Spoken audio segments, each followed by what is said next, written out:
Imagine a world completely stripped of all mystery. Welcome to this explainer. Today, we're stepping right into a dark, alchemical fable. But, we aren't looking at it from the gilded halls of the throne room. No way. We're viewing this cold, sterile empire entirely through the eyes of its absolute greatest threat, the uncanny jester. See, when the jester looks at this kingdom without a name, he doesn't see some enlightened society of pure, absolute reason. Nope. He sees a graveyard of lived experience. It's basically a psychic vacuum of steel where the royal philosophers have systematically dismantled all the ancient temples of meaning. So let's actually begin by reflecting on our own lived experience for a second. The jester asks this incredibly penetrating question: is your body a meeting place or a sanctuary locked shut? And honestly, we all do this to some degree, don't we? We build these hidden walls. We construct elaborate ceremonies, daily routines, these facades of virtue just to keep the void at a safe distance. Well, today, we're going to explore exactly what happens when an extraordinary disruptor, this visceral, alchemical force, decides to mercilessly tear those walls down. All right, let's get into section 1, the kingdom of sterile logic, also known as a psychic vacuum of steel. Now, from the outside, this kingdom, it's a perfect desert of steel and reason.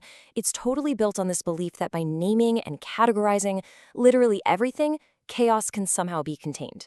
But the jester, he sees the starvation right beneath that perfect surface. I mean, look at the high priest. For 40 years, this man retreated into a tiny cell, barely 6 paces by 4.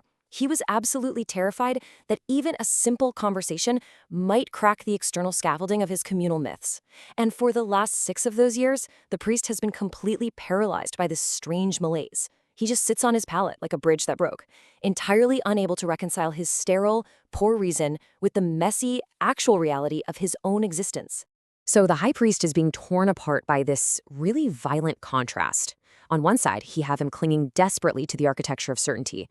The kingdom's sterile ceremonies, its rigid laws, its perfectly regulated air. But then on the flip side, he's haunted by his absolute deepest fear, the chaos within.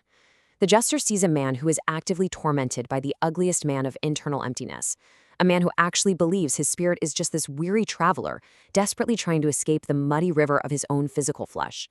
It's tragic, really. He's completely trapped in a cage of his own perfection. Moving on to section 2, the parable of the broken bridge, and the uncanny jester enters. So into this freezing tiny cell steps our disruptor. He is the not self-made flesh. Picture this grotesque mirror radiating a fierce, almost literal dragon spirit. He carries the visceral, alchemical fire of the gaping abyss right into the dead center of the high priest's barren world. Now, the jester hasn't come to deliver a funny punchline or offer polite comfort. No, he brings the logic of the crucible. His whole mission here is an inverted journey explicitly designed to mercilessly shatter the priest's rigid Apollonian gaskets and drag him directly into the dark, totally uncharted depths of his own body. The jester demands an alchemical dance, a completely radical alternative path. It breaks down like this. First, you have the great reason. And this isn't the cold logic of the king's court. We're talking about the unknown sage, the absolute wisdom of the blood itself. Second, the ugliest man. Instead of keeping the void away, you actually actively invite the chaos in. And finally, the holy yeah. This is a total, unapologetic acceptance of the entirety of your nature. It's this complete, fiery pivot away from the regulated air of the kingdom, dropping straight into raw, visceral reality. Okay, section 3, the anatomy of cold and shattering the scaffolding. Looking at the priest's miserable state, the jester aggressively mocks what he calls his pious cow of contentment, and he delivers this devastating truth.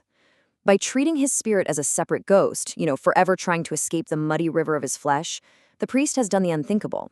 He has literally turned his own form into a meeting place locked shut.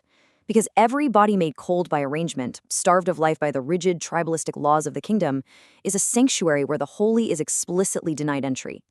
So by pursuing this pure abstract virtue, the priest has basically exiled himself from the divine.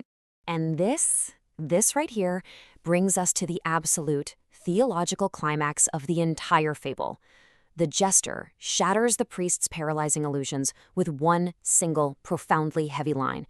The divine chose the flesh to know what cold feels like. I mean, just imagine hearing that after 6 whole years of hating your own skin. The divine didn't inhabit the body to escape it. It chose the flesh to actually experience it, to really feel the cold.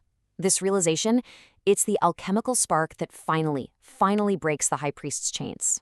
Section 4. The Incarnate Meeting Place and the Alchemy of Blood and Wax.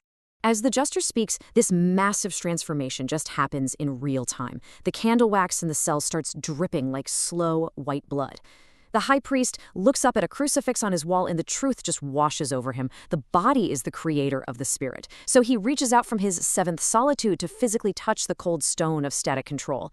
And as he does, wow, the heavy, grim, geometric lines of his rationalist kingdom suddenly melt.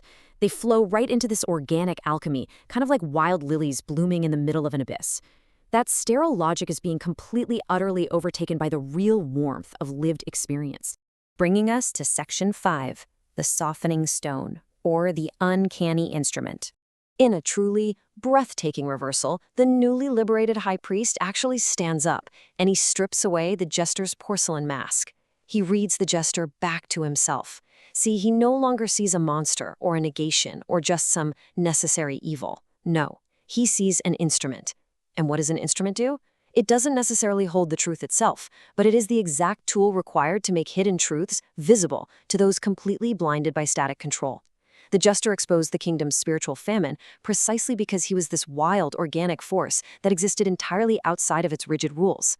And because he has finally, truly understood the jester, this previously unyielding gargoyle of the king's nightmares, he actually softens. His alchemical work is completely done. The priest leans over, blows out the candle, and in the dark, he utters a holy yea. It's a total, radical acceptance of the entirety of his nature, spirit and flesh alike.